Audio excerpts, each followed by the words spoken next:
ભેદભરમ. લેખક હરકિશન મહેતા. ચેપ્ટર 7. મહેમાન થઈને આવ્યા છો તો મહેમાન તરીકેની મર્યાદા જાળવો. વસંતજી દિવાનના એ શબ્દો વિવેકના મન પર વારંવાર પડઘાતા રહ્યા.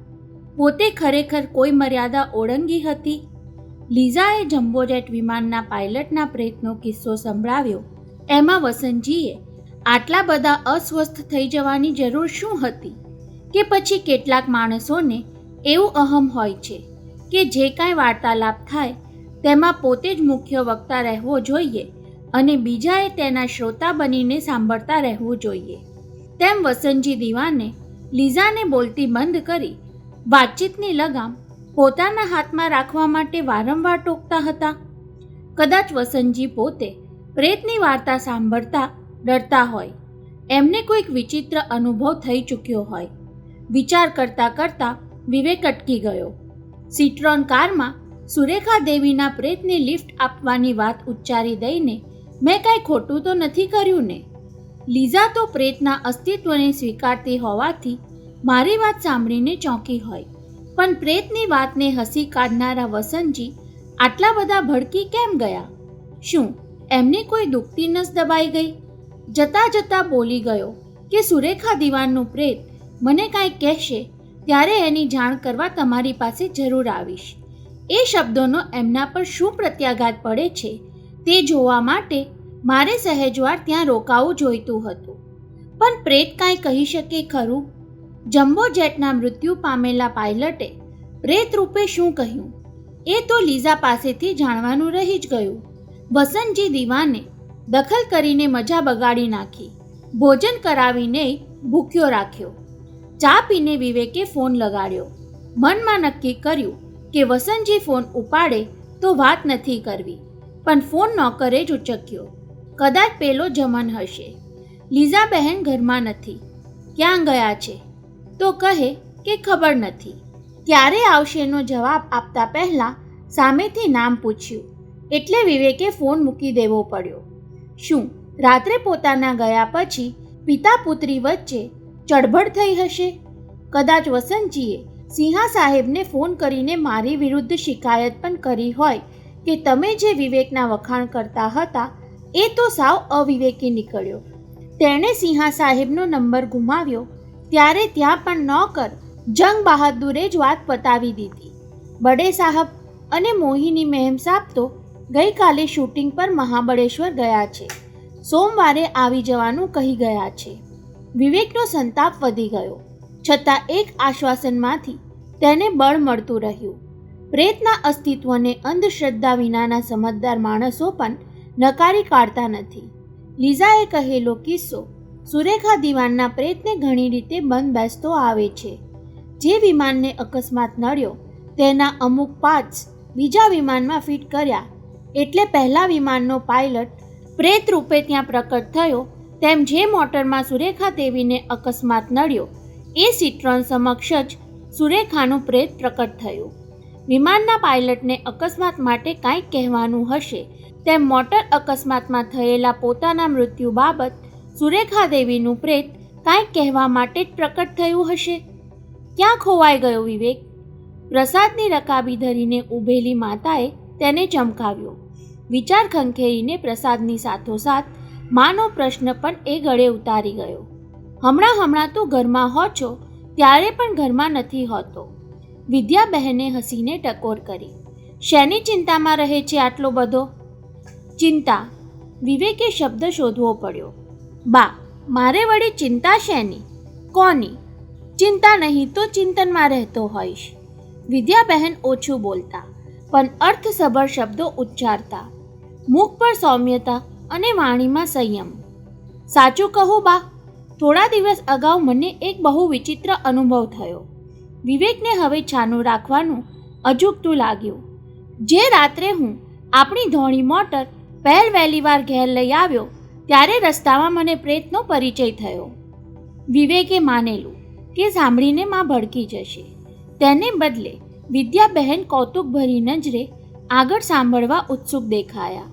કાર લઈને આવતો હતો ત્યાં રસ્તામાં સફેદ કપડાં પહેરેલી એક સ્ત્રીએ હાથ ઊંચો કરી લિફ્ટ માંગી. મેં એને મોટરમાં બેસાડી, પણ અધવચ્ચે અચાનક એ ગાયબ થઈ ગઈ. સાંભળીને માં વિચારમાં પડી ગઈ. એટલે વિવેકે અધીરાયભેર પૂછ્યું, તું ભૂત પ્રેતમાં માને છે બા? હા, વિચારમાં જ બોલતા હોય તેમ વિદ્યાબેન કહી ગયા. નાની હતી ત્યારથી માનું તો છું, પણ નજરો નજર ક્યારેય નિહાળ્યું નથી. હું તો સાવ માનતો જ ન હતો, તેને બદલે પ્રેતનું રટણ કરતો થઈ ગયો. વિવેક હસવા માંગતો હતો, પણ ગંભીરતા ખંખેરી ન શક્યો. બા, આપણે જે મોટર ખરીદી એ પહેલાં સુરેખા દેવીની હતી. કોણ સુરેખા દેવી? જેનું પ્રેત મને દેખાયું એ. આ મોટરમાં તેને અકસ્માત નડ્યો હતો.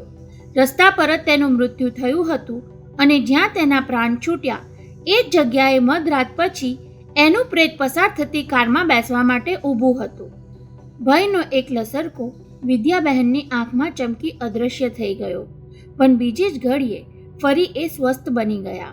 વિવેક, દરેક પ્રેતાત્મા અશુભ નથી હોતો. એ માણસને કારણ વગર નથી કનડતો. તારા મનમાં એની ધાક તો નથી બેસી ગઈ ને? નહીં રે બા, ફરી ક્યારેક મને સુરેખા દેવીનું પ્રેત દેખાયું નથી, પણ એની હાજરીની સુગંધ અવારનવાર મોટરમાં પ્રસરી જાય છે. સુગંધ? વિદ્યાબહેનની આંખો ચમકી ઉઠી. તો નક્કી એ શુભ આત્મા છે. સુગંધ સદા દૈવી તત્વો સાથે સંકળાયેલી હોય છે. કદાચ એની કોઈ તૃષ્ણા અધૂરી રહી ગઈ હશે, અથવા વિવેક, એની મોટરમાં એનો જીવ રહી ગયો હશે. મોટરમાં જીવ રહી જવાનું ન સમજાયું બા. એટલે કે બહુ જ વહાલી ચીજ, કોઈક અતિ મહત્વની વસ્તુ તેણે મોટરમાં રાખી હોય અને કોઈકને સુપરત કરવા માંગતી હોય, એ સિવાય એના આત્માની ગતિ થવાની ન હોય. વિવેક અચંબામાં પડી ગયો. આવો તર્ક પોતાને ક્યારેય સૂઝ્યો નહીં. સુરેખા દેવીની કોઈ કિંમતી, વહાલી કે મહત્વની ચીજ સિન્ટ્રોનમાં છુપાયેલી હશે. શું હશે એ? ક્યાં સંતાડી હશે? ટેલિફોનની ઘંટડી વાગી છતાં વિવેક ધ્યાનભંગ થયા વગર વિચારતો રહ્યો. વિદ્યાબહેને ફોન ઉપાડવો પડ્યો. વિવેક, તારો ફોન છે. વિદ્યાબહેને બીજા ઓરડામાંથી હાંક મારી. કોઈ દિવાન સાહેબ છે.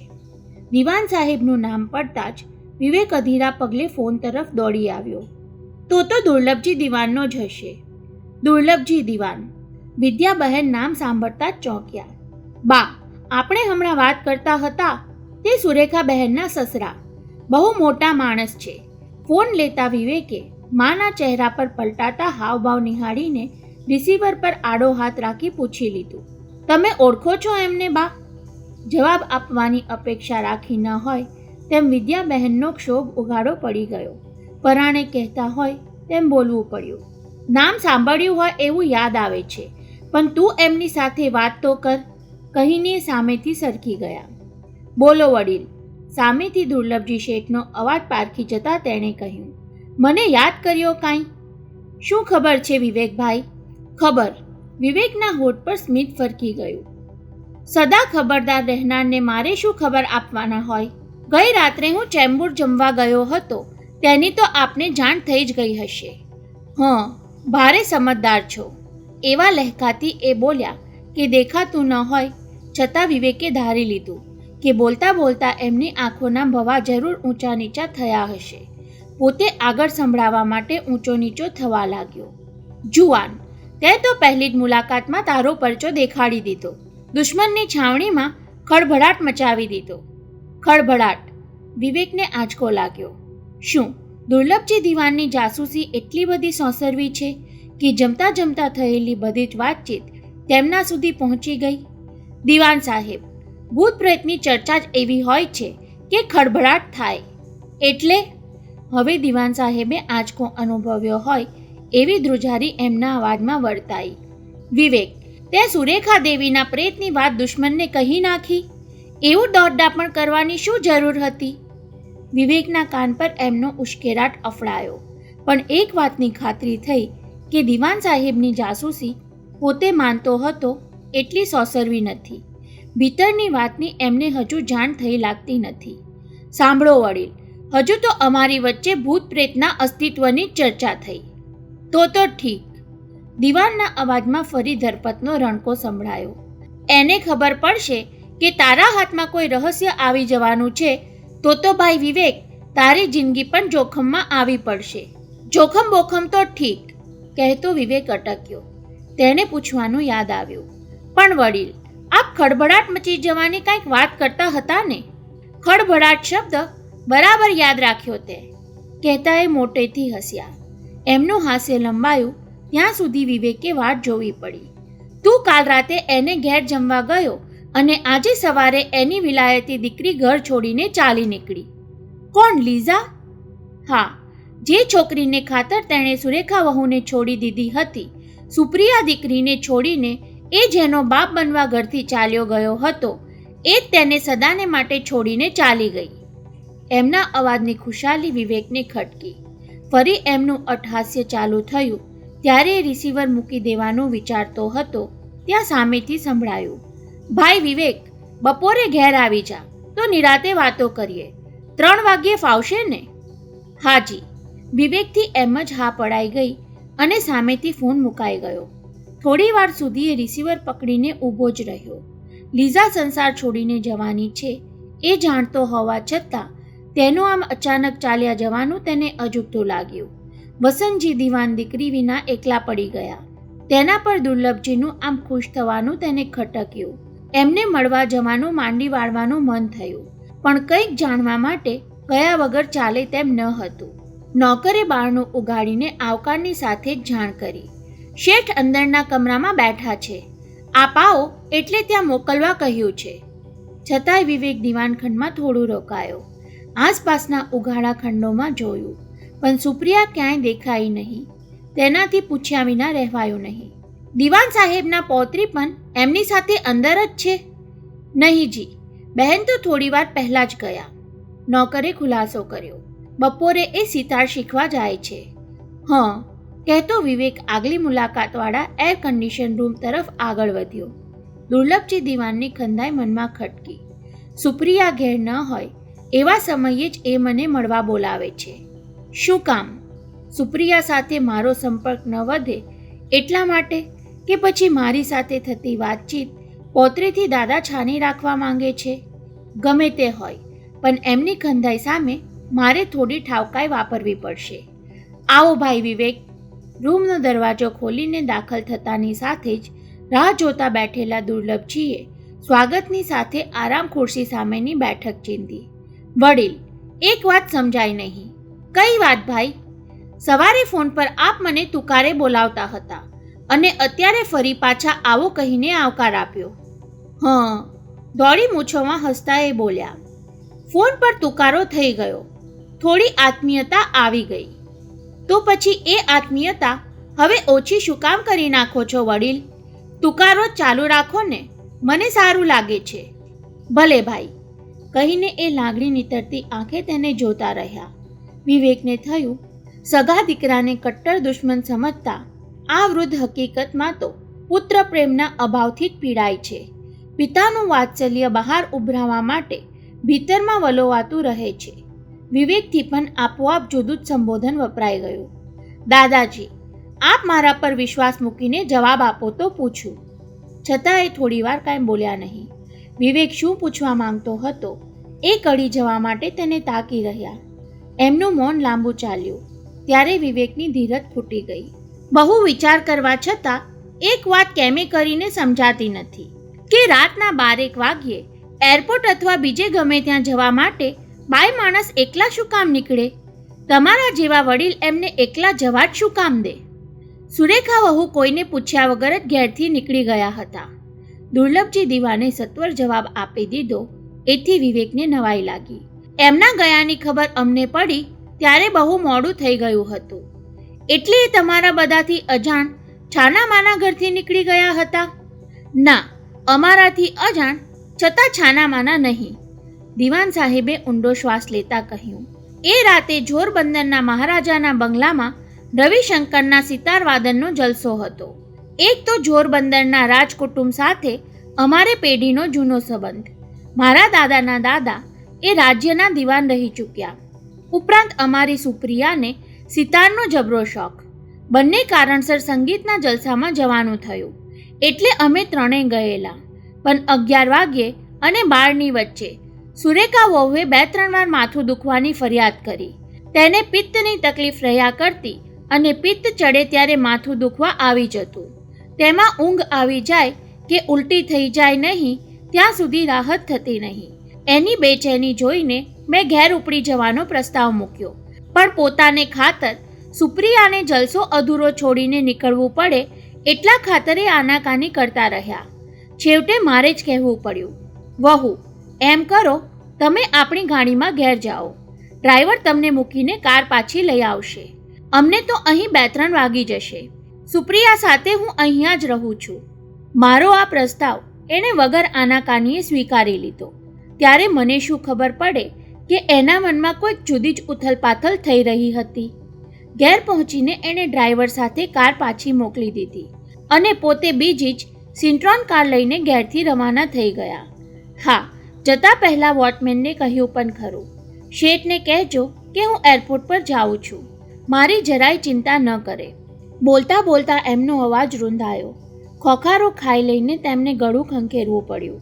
અમે 2:15 વાગ્યે જલસામાંથી ઘેર પાછા ફર્યા ત્યાં જ પ્રભાદેવીના પેટ્રોલ પંપથી ટેલિફોન આવ્યો કે અહીં શ્રીમતી સુરેખા દેવી દિવાનને મોટર અકસ્માત થયો છે, જલ્દી આવો. જઈને જોયું તો જોઈ ન શકાય એવી કચડાઈ ગયેલી સુરેખા બહુની લાશ પડી હતી. સાંભળીને વિવેકે વાગોળવા માટે થોડો સમય લીધો.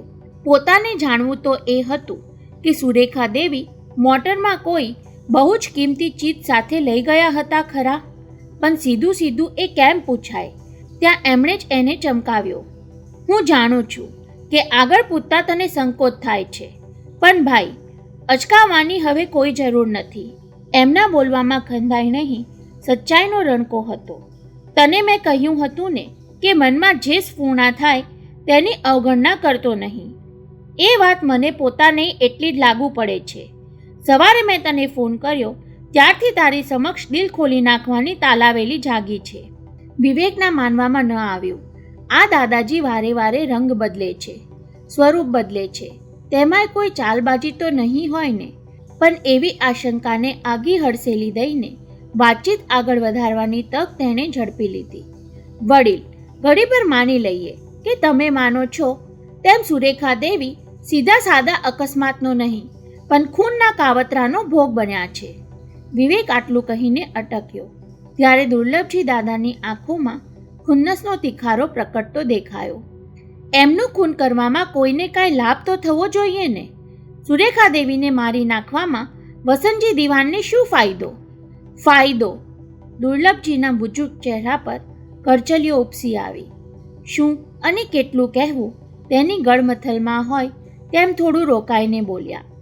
દીકરો ઘર છોડીને ભાગી ગયો ત્યારથી મેં મનમાં સંકલ્પ કર્યો હતો, એને ગમે તે ભોગે હું નમાવીશ. પગે પડતો એ પાછો ઘરમાં આવે એ માટે હું બધું જ કરી છૂટીશ. એને મોંમાં તરણું લેવડાવ્યા વિના હું જંપીશ નહીં. શબ્દે શબ્દે એમનું મુખ ગુસ્સાથી લાલઘૂમ થઈ જતું હતું. સામે બેઠેલાને ધ્રુજાવી દે એવું રૌદ્ર સ્વરૂપ ધારણ કરીને એ બોલતા ગયા. છેલ્લા 3-4 વર્ષથી હું એની પાછળ પડી ગયો હતો. ઘડિયાળની ફેક્ટરી, ચેમ્બુરનો બંગલો અને લાખોની મિલકત એના નામે થઈ ગયા હતા. એનો એને ફાંકો હતો. એને ભાંગી નાખવા માટે મારે બહુ ધીરજથી કામ લેવું પડ્યું. 2 વર્ષ પહેલાં ઘડિયાળનું કારખાનું વિકસાવવા માટે એણે 1.25 કરોડનો નવો પ્રોજેક્ટ બનાવ્યો. એ માટે બેન્કો અને શરાફો પાસેથી મૂડી ઊભી કરવાની હતી. હું ધારત તો ત્યારે જ એના પ્રયાસમાં પથ્થરો નાખી શકત, પણ મારે તો એને ઊંડા પાણીમાં ઉતરવા દેવો હતો. વ્યાજે નાણાં ધીરનારા શરાફોમાં દુર્લભજી દિવાનની શાખ હતી. ઘણાએ મને પૂછ્યું કે અમે વસંતજી વોચ કંપનીને નાણાં ધરીએ તેમાં તમને વાંધો તો નથી ને? ત્યારે મેં હસતા હસતા સૌને કહેવા માંડ્યું, ગમે તેમ તો એ મારો દીકરો છે, અમારા વેરઝેર અંગત છે, એમાં એના વેપાર ધંધાને વચ્ચે શું કામ લાવવું? બસ મારી ધારણા મુજબ બધું થવા લાગ્યું. એ વ્યાજે નાણાં લેતો ગયો અને હું ખુશ થતો રહ્યો. 1 વર્ષ પૂરું થયું પણ નવા પ્લાન્ટમાં ધાર્યા મુજબ ઘડિયાળનું ઉત્પાદન ન થઈ શક્યું. વ્યાજ ચૂકવવા માટે એ સસ્તામાં ઘડિયાળ ફૂંકવા લાગ્યો. બીજી બાજુ દાન ચોરીનું જોર વધતું ગયું અને દેશી ઘડિયાળની ઘરાકી ઘટતી ગઈ. વસંતજી વોચ કંપની ભીસમાં આવવા લાગી. શરાફોનો વિશ્વાસ ડગમગવા લાગ્યો. એમણે માનેલું કે કટોકટીમાં હું દીકરાને પડખે ઊભો રહીશ, પણ મારો તો એક જ જવાબ હતો, એના વેપાર ધંધા સાથે મારે શું લાગે વળગે?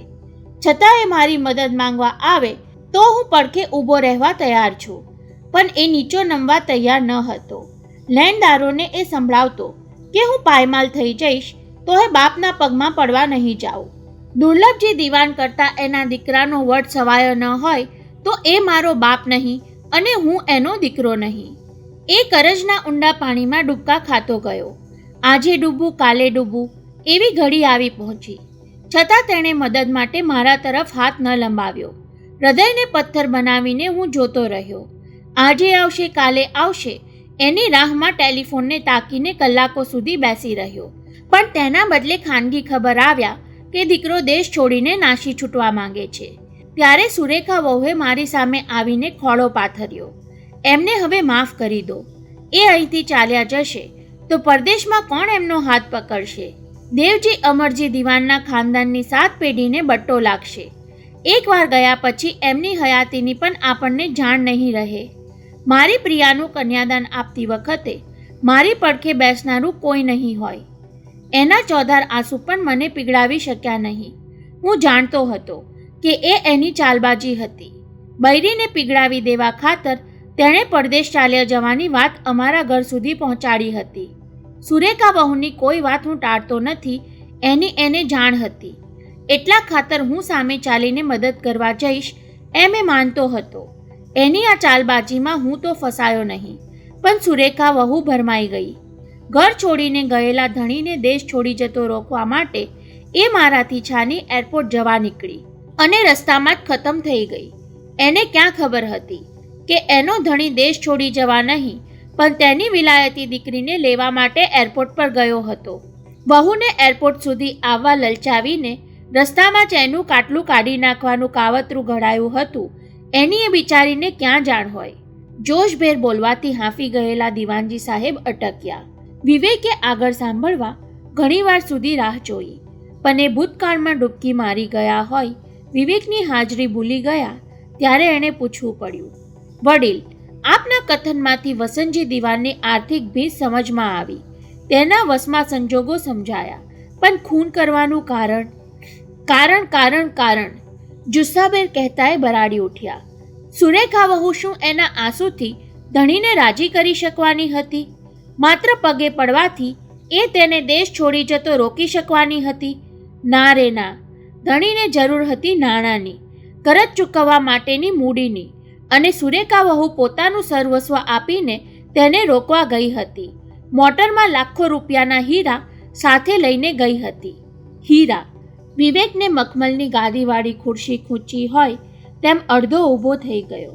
મોટરમાં હીરા પણ હતા? હા, એની જાણ આજ સુધી તારા સિવાય મેં કોઈને કરી નથી. સુરેખા વહુ અકસ્માતની બપોરે સેફ ડિપોઝિટ વોલ્ટમાંથી હીરા લઈ આવ્યા હશે. એની જાણ તો એના નામનું ખાનું ખોલ્યું ત્યારે થઈ. 4 પેઢીથી એ હીરા દિવાન ખાનદાનની વહુઓ પાસે જ રહેતા આવ્યા છે. દીકરાને એની જાણ હતી એટલે વહુ પાસેથી એ હીરા પડાવી લેવાનું કાવતરું ઘડ્યું, અને મેં હીરા સાથે વહુ પણ ગુમાવી દીધી. છેલ્લા વાક્ય પર દુર્લભજી દિવાન ગળગળા બની જતા દેખાયા. વિવેકની શંકાનું હજુ સંપૂર્ણ સમાધાન થયું ન હતું, પણ વધારે પૂછવાનું ઉચિત લાગતું ન હતું. તેને એક વાતની ચટપટી જાગી હતી. કદાચ સુરેખા દેવી હીરા લઈને જતા હોય અને રસ્તામાં ખરેખર મોટર અકસ્માત થયો હોય તો? હીરા બીજા કોઈના હાથમાં આવ્યા હોય અથવા તો? વિચાર કરતો એ ઘડીભર અટકી ગયો. તેના મગજમાં ઝબકારો થયો. બનવા જોગ છે કે સુરેખા બહેન સલામતી ખાતર હીરા સંતાડીને જતા હોય અને અકસ્માત થયા પછી એ હીરા મોટરમાં જ રહી ગયા હોય. કદાચ એટલે જ એમનું પ્રેત મોટરમાં પ્રકટ થતું હશે. વિવેકે ઉત્તેજનાની ઝંઝણાટી અનુભવી. એ હીરા મોટરમાંથી હાથ લાગે તો દુર્લભજી દિવાનને ખટકતો દુશ્મનીનો કાંટો નીકળી જાય, પણ એની એ કલ્પના પર દિવાન સાહેબે વગર પૂછીએ પાણી ફેરવી નાખ્યું. સુરેખા વહુના અકસ્માત પછી થોડા જ દિવસમાં વસંતજી વોચ કંપનીની આર્થિક સ્થિતિ સુધરી ગઈ. હીરાના વેપારી સાથે સોદો થવાની વાત પણ મારા કાન સુધી આવી. હું પુરાવા રૂપે હીરા હાથ કરું ત્યાર પહેલાં તો એ બધા વિદેશ પહોંચી ગયા હતા. મારા દુશ્મને હીરાનો સોદો કરતી વખતે વેપારી સાથે શરત કરેલી કે માલ અહીંની બજારમાં નહીં રહેવો જોઈએ. હવે બોલ ભાઈ વિવેક, સુરેખા વહુનું ખૂન થવા બાબત હજુ કોઈ શંકા રહે છે? અરે એ અભાગીએ મારી પુત્રવધૂને એવી રીતે મારી નાખી કે એનો આત્મા આજે 1 વર્ષ પછી પણ ભટકતો રહે છે અને હું કાંઈ જ કરી શકતો નથી. હિપકા સાથે ભાંગી પડ્યા દુર્લભજી દિવાન. વિવેકને થયું કે હમણાં એમની આંખો છલકાઈ જશે. હૃદયમાં ધરબી રાખેલી વેદના આંસુ બનીને ઉભરાઈ આવશે. ભાઈ વિવેક રૂંધાતા કંઠે છાતી પર હાથ દાબીને માંડ માંડ બોલી શક્યા. આજ સુધી કોઈએ મારી આંખ ભીની થતી જોઈ નથી. તને પણ જોવા નહીં મળે. અત્યારે તું જા, જલ્દી ચાલ્યો જા. ત્યારે વિવેકે ચોંકીને ઊભા થઈ જવું પડ્યું. દુર્લભજી દિવાનની આંખો ઉભરાઈ આવે તે પહેલાં રૂમમાંથી બહાર નીકળવા ધસી જવું પડ્યું. પણ હેન્ડલ ગુમાવીને ઓરડા બહાર પગ મૂકતા જ મહેસૂસ કર્યું કે કોઈક ઝડપભેર ઉઘડતા બારણા પાસેથી સરકીને બીજા ઓરડામાં ચાલ્યું ગયું હતું. કોણ હશે એ? થોડી વાર સુધી આજુબાજુ નજર દોડાવી. અચાનક પગ પાસે પડેલી મોગરાના ફૂલોની કળી તરફ ધ્યાન ખેંચાયું ત્યારે વિવેકે ઝંઝણાટી અનુભવી. બારણા પાસે ઊભા રહીને કોણ એમની વાત સાંભળતું હતું? મોગરાના ફૂલનો શોખ તો સુરેખા દેવીનો હતો, પણ પ્રેત આ રીતે અદૃશ્ય ના થાય તો પછી સુપ્રિયા હશે? અને એનો જવાબ મળી ગયો. બીજા ઓરડામાં સિતાર વાગતી સંભળાઈ. તેને ખાતરી થઈ ગઈ ત્યાં તો સુપ્રિયા જ હોવી જોઈએ. પણ પોતાના જ ઘરમાં તેણે આમ છાનામાના સાંભળવાની ચેષ્ટા શું કામ કરવી જોઈએ? દાદા એનાથી જે ગુપ્ત રાખવા માંગે છે એ બધું પૌત્રી જાણી લેવા માંગતી હશે. શું કામ?